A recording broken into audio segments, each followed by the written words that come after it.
right, welcome back, guys. This is going to be part 90 on my presentation of dinosaurs and man. And for a number of videos, and we're not done yet. We still got a number of videos still to go.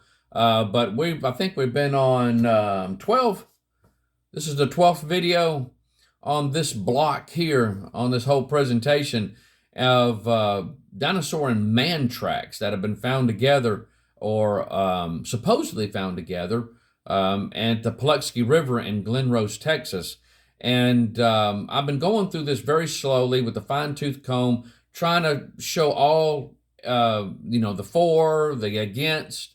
And in this video here, we're going to talk about one of the individuals that's done some good research. I'll tell you that. He has done some good research that he does not support the man and dinosaur tracks being together.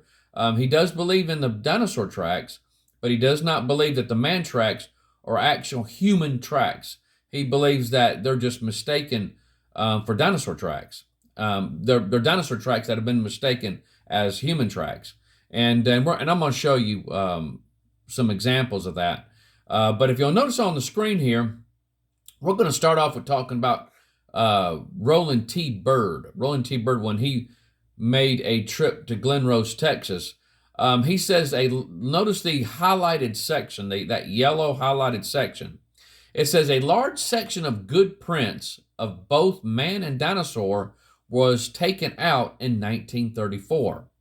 In 1938, at an Indian trader store, Jack Hill was the owner. In Gallup, New Mexico, Roland T. Byrd, paleontologist employed excuse me, by the American Museum of Natural History in New York City, saw two of the human-like prints, which he called mystery tracks. That's what he called them, mystery tracks, and two dinosaur prints that had been removed. Even though Roland T. Byrd thought the human tracks were carvings and suspected the same for the dinosaurs, he did have this to say about the human tracks. It seemed too good to believe any living creature had made prints like that to turn up here unnoticed and unsung in a trader's store. Still, you can never tell about such things. For a moment, I had them to myself. The strangest things of their kind I had ever seen. On the surface of each was displayed near the likeness of a human foot, perfect in every detail, but each imprint was 15 inches long. I could conceive of no animal that might have made them. It was ridiculous to think they were human footprints. They were too large and bear-like, and yet they weren't like the largest prehistoric bear I could think of, the great Pleistocene cave bear. For the toes were not typical. I felt a keen sense of regret when I told the clerk, "I'm afraid your Jack Hill has found himself a pair of fake footprints." Goes on to say, Roland T. Byrd met with James Riles in Glen, Texas to learn more about the mystery tracks and dinosaur tracks. I could hardly wait to inquire about the mystery tracks. Those are those human tracks. And at a favorable moment, broached this doubtful subject. I hardly knew what to expect, but much to my surprise, he said, "Oh, you mean the man tracks? Why, sure, there used to be a whole trail of them up above the fourth crossing, before the river washed them out."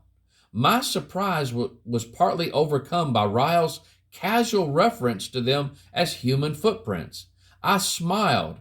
No, man had never existed in the age of reptiles. My interest was hard to conceal when I asked, "Can you show me one?" James did show Roland one 15-inch track that Roland said it had an elongated heel. Now, what he's talking about here, when we're talking about elongated heel, now this picture right here and this information came from Glen Kuban article that he wrote. he's revised it a few times. The last revision was in 2022, but this article was back in 1995. On the heels of dinosaurs. On the heels of dinosaurs. If you'll notice that picture there of the dinosaur legs, notice now what they're saying is what they researched and what they believe they discovered is that this dinosaur was trying to gain more traction in a slippery, muddy environment. And that if you'll notice the leg to the right, you'll notice that it's on 3 toes there. And then the one on the left, notice how it's gone down on the heel part more to gain more traction on the ground. And that's how they believe that these tracks were actually made. The elongated part at the bottom of the print is that part where it came down to gain more traction on the ground. Now, what he's saying here is that if you'll notice there, they call it a metatarsal dinosaur track. Metatarsal dinosaur track. Now, if you notice to the top of the page, at the top of the picture there, it says mud collapse. Now, what they're saying is that many of these tracks are nothing more than just dinosaur tracks, metatarsal dinosaur tracks, that the mud has infilled where the toes had originally went into the mud and the claws had went into the mud. And so if you get some erosion with this, after the infilling on both sides and in the toes, you get some erosion and you'll have something that looks a lot like a man track, but is not a man track at all. When they did some research, they were able to see the indication of those claws. Now, if you'll notice this picture right here, notice the picture there at the bottom, you will see where a dinosaur has came and made a track.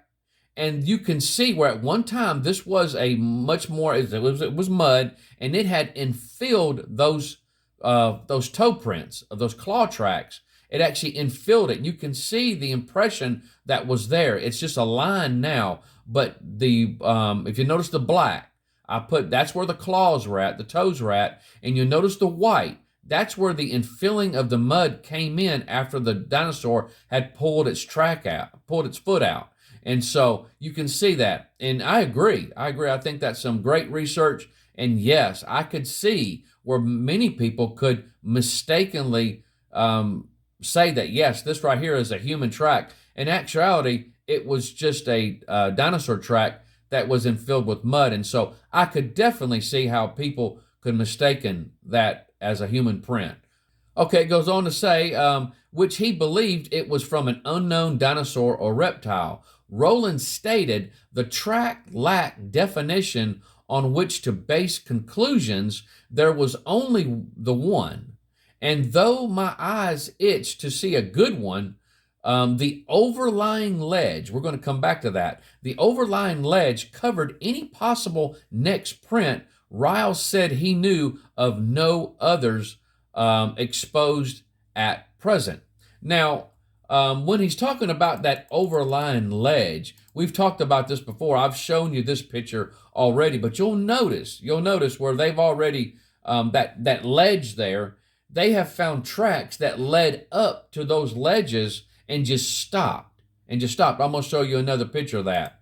This right here is another picture. This is the Taylor Trail. Now, notice those tracks that are going off, those dinosaur tracks that are going off to the right. They're going off to the right. And notice where they're stopping at. I've got that arrow, that white arrow, right to the ledge. They go right to that ledge and they just stop. They stop. If they was to remove that overburden, just take it up, those tracks, undoubtedly, there's no doubt in my mind, those tracks would continually go in that direction. And I bet you they would be the absolute most pristine tracks because there's not been any erosion. They've been protected under all of that, and that would probably be some outstanding tracks if they could do that. And so, and they would probably find some more human-like footprints. Again, notice this picture here. Just notice the picture. We're going to come back to this information in the future, but notice where that white arrow is. See that ledge there? Now, you can see where these dinosaur tracks, there's 157 of them here, extending 500 feet. but they have found tracks again that goes right up to this ledge and just stops. And if they was to turn that over, they find more tracks. They find more tracks. And so now researchers have estimated that less than 10 human tracks were carved from what they've been able to find. They were all giant tracks, sizes ranging from 16 to 20 inches long, and showed all features of the foot. The carved tracks were all produced after the removal of the limestone block. They would remove the limestone block and then they carve the track. This does not discount legit tracks that have been uncovered after the time the carved tracks were made. It would only have been profitable to the foragers if there had been legit, genuine tracks in existence. The carved tracks had been made after the best tracks had been removed. And so, and I can see this, because why would anybody make human tracks? I mean, why? During this time here, when most of the locals believed that humans and dinosaurs coexisted at the time already, and the tracks, the human tracks that they had been able to find in the past that they saw, they said those were human tracks. They weren't dinosaur tracks. They saw them with their own eyes, and this is after the initial tracks were exposed, and they said they weren't eroded. They were really good tracks. You could see the human foot very well in there. And so, why would people carve tracks? They didn't think, when it came to these people trying to sell them, the human tracks had less value than the dinosaur tracks did. Okay, we'll stop right there, and we'll continue on with the next video on this exciting topic.